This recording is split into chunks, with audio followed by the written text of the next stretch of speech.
guys, welcome back and welcome to my kitchen. So today I'm making my grandma's apple pie for a special occasion, and I thought since Thanksgiving's coming up, this would be a good time for me to share that recipe with you guys.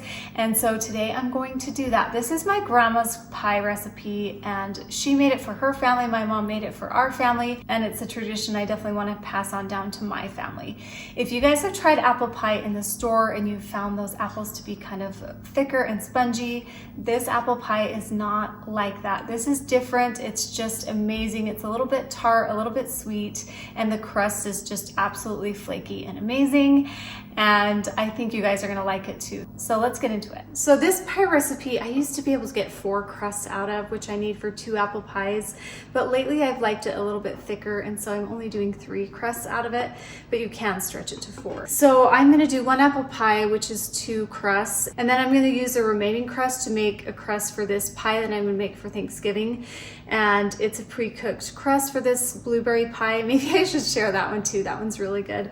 Maybe another time. But I'll just put this in the freezer, and then when Thanksgiving's here, I'll just pull it out and make my pie. And then I'll just be 1 step ahead. So I'll make sure to use all the crusts that I have. So I have 2 pie plates that I have gotten out. And then you want to gather your other ingredients. So I have my measuring cups, my vinegar, my flour. The recipe calls for shortening. I like to use the butter shortening. I feel like it makes a big difference. And then some salt and some wax paper. So those are all the things that I have. So I've washed my hands. I'm gonna roll up my sleeves because this can get a little messy. I do like to use my hands to mix, but you can use a pastry cutter if you'd like to, but I just like to use my hands. So you're gonna start out with 2.5 cups of flour. And this is a 2-cup measuring cup. So I'll just do 1 of those.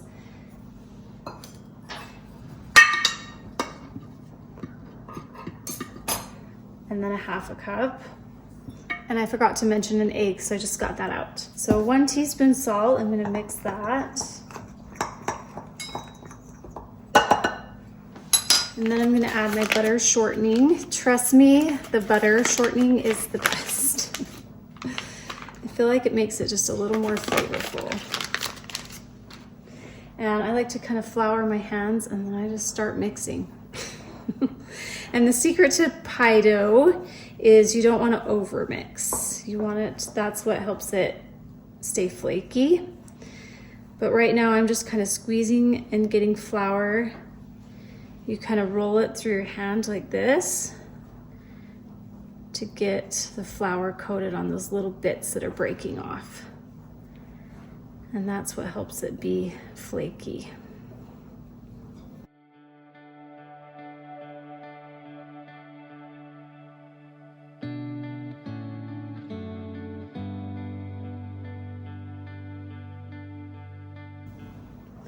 And then I just keep making sure I pick up the bottom. Sometimes the flour can settle down there, just to make sure it's all getting mixed in. And again, I'm just still kind of rolling that through my hands. Yep, a little messy, but it's okay. Okay, I'm gonna wash my hands. I like to crack my egg in a little dish and just mix it up a little bit.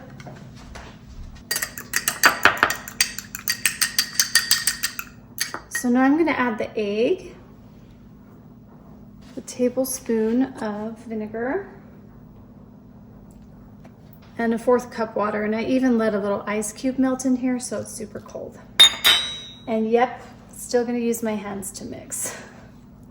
I try to steer clear of the egg.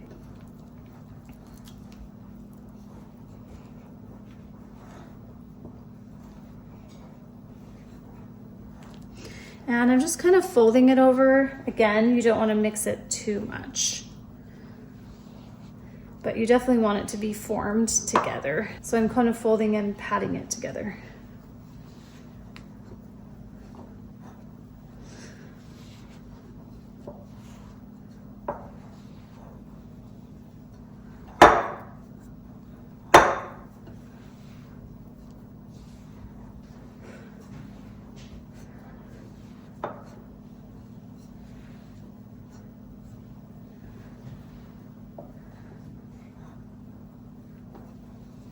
And now that it's more together, I'm just gonna press it together a little bit just to kind of blend it a little bit, but it will still have those flaky layers in there if you're not just, you don't knead it like dough. Okay, so now I'm gonna separate this into 3 balls, and I'm not gonna shape them into balls. I'm just gonna leave them like this, maybe a little bit. Grab all the bits on the bottom, have 3 separate crusts. Set those aside. One of the things that really helps me is to use wax paper, because rolling out dough can be kind of tricky, at least for me, especially when I first started doing it. So I'm gonna take out 2 pieces. Now you can chill your dough for a little while. I just put like a damp cloth on top so it keeps its moisture. And sometimes that can be easier to roll out, but I've found I'm totally fine to just go ahead and start rolling it out. So I'm gonna sprinkle a little flour on here and cover it with the wax paper. And same thing with this side. And I'm gonna turn it around because that's the side I'm gonna use face down. And then I'm gonna put a little out here and out here because it'll be a little bit bigger than my piece of wax paper. This can stick to your rolling pin, so I just prefer to do it like this. I've just found it easy, but you definitely don't have to. So I'm making my rolling pin. I don't use the handles, I just like doing it this way better. And I like to go from the center out, all directions, to keep it in a circle.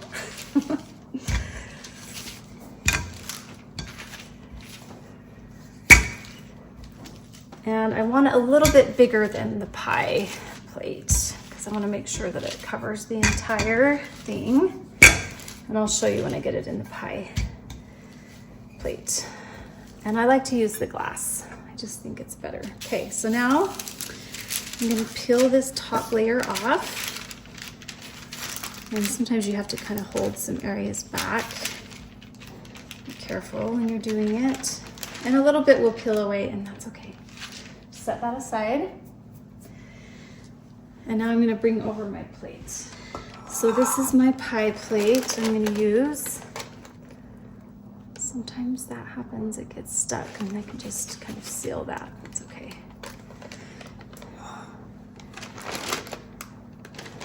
Lay it on top. Make sure it's centered so it's going to hang out on both edges, and then roll this back.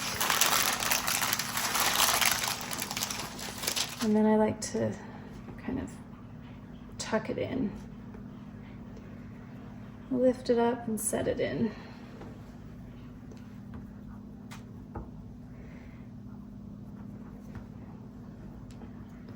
And there are some holes, but that's okay. I'll just take this and press it and seal it in those areas. Because it can leak if you're not careful. So I just want to make sure all the areas are covered. And there's plenty of leftover that I can do that, okay. Don't press too hard that you're going down to the glass, just carefully. And then I am gonna leave these extra lengths. I didn't used to, but I kind of like a thicker crust on the edges. So that's done. Make sure it's all settled down into the bottom. And then set this one aside. Okay, so I'm gonna turn my oven to bake, and I'm gonna turn it to 400 degrees and then let that warm up. So one of the key ingredients to this recipe are these green Granny Smith apples, and this is what makes it pretty tart and just so delicious. And you can add more sugar to it if you want it a little more sweet, or if you want it a little more tart, you can add less, obviously. And so I'm just gonna take all the stickers off of these and peel and slice and core them. Since I make apple pie quite frequently, probably 3 or 4 times a year, I love this apple peeler core slicer, and you can easily find this. I'll put a link down below, but it's such a game changer, especially from the times that I used to just slice and peel them myself. It took forever, and this just really takes minutes. So you just put it on, And this peels it and slices it and cores it.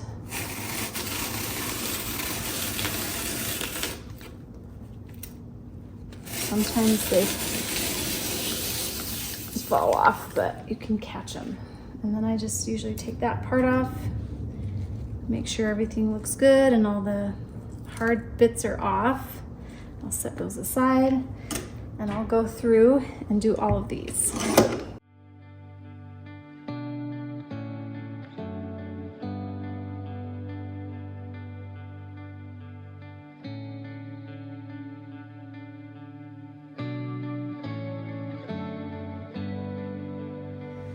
And then I just cut one side and the other side. Then they'll be in slices and I can add them to my pie. Just layer it in there.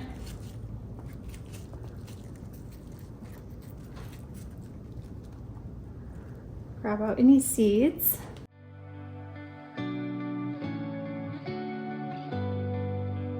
And I like to mound it kind of high. Let me give you another view so you can see how high that is. This high for reference. Now I'm gonna add the sugar and the cinnamon and some butter. So you can use 1/2 cup to 3/4 cup. When you're pouring it, be careful not to get it right here because that can interfere with it sealing, but you just wanna spread that sugar around. I like to do in between 1/2 and 3/4 cup. Then I'm just gonna sprinkle on some cinnamon.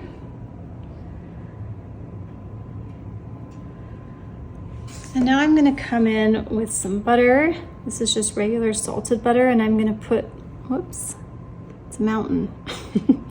I'm just gonna put little dabs of butter on here for the apples to bake in. Oh, yum. Just dot that around.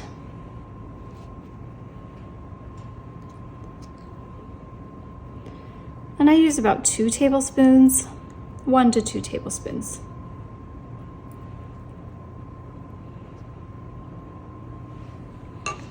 Okay, now we can put the crust on top.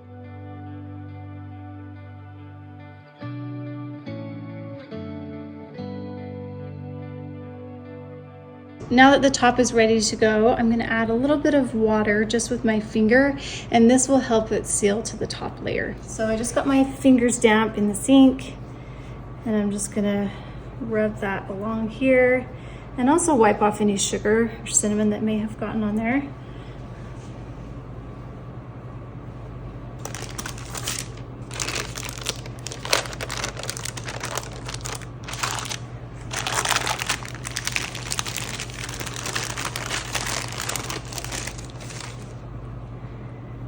And now I'm gonna press this into the bottom layer. I like to scrunch it up a little bit just to give a little bit more crust. And then I'm gonna use my knife to trim off the excess, and I just kind of put my knife at an angle and cut along it.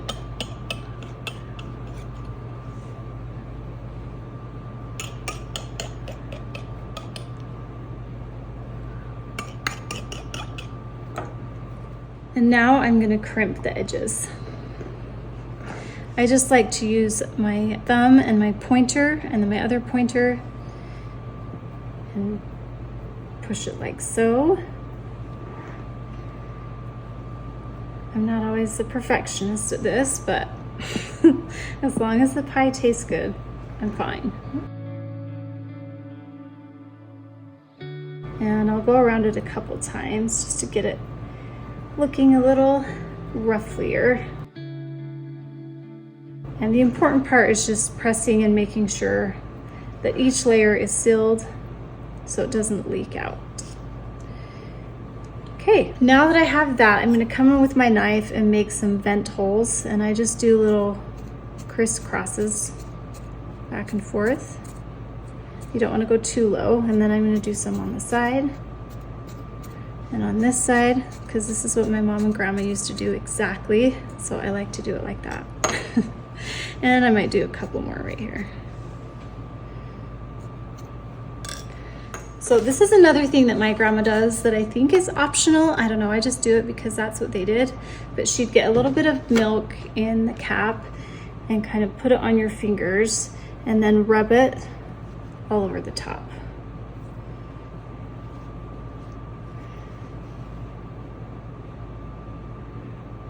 And if it does settle anywhere, I do try to move that around. Do that over the whole top, just like Grandma Howard. Another thing my grandma would do is just grab some sugar with her fingers like this and sprinkle it on the top and rub her fingers together a little bit, and it would make little sugar crystals.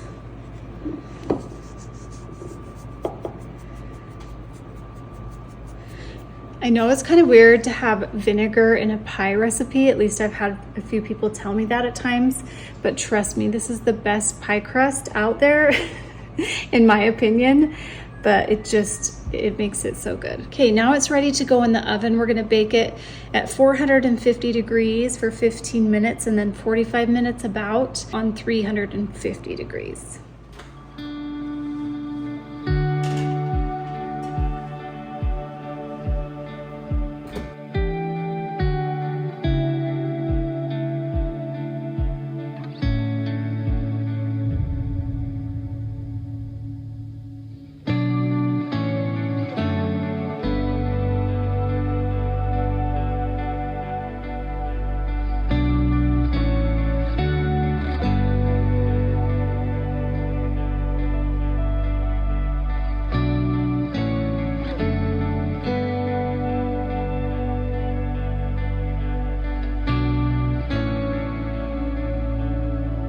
After 15 minutes is up, you're gonna take your temperature down to 350 and bake for about 45 minutes. Sometimes while your pie is baking, the crust can tend to get a little bit dark on the edges, a little darker than I like at times.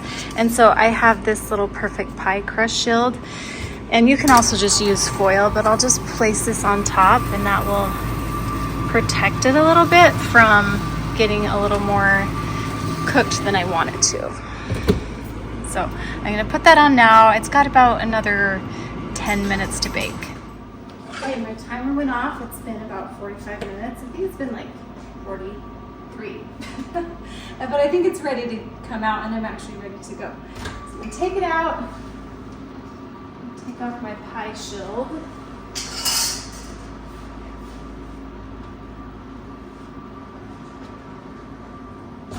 And it's nice and golden and lovely. See that steam coming out? Love this pie so much. We're not gonna cut into this right now. We're gonna cut into it probably tomorrow. So I'll include that when it's time, but I'm gonna let this cool for a little bit.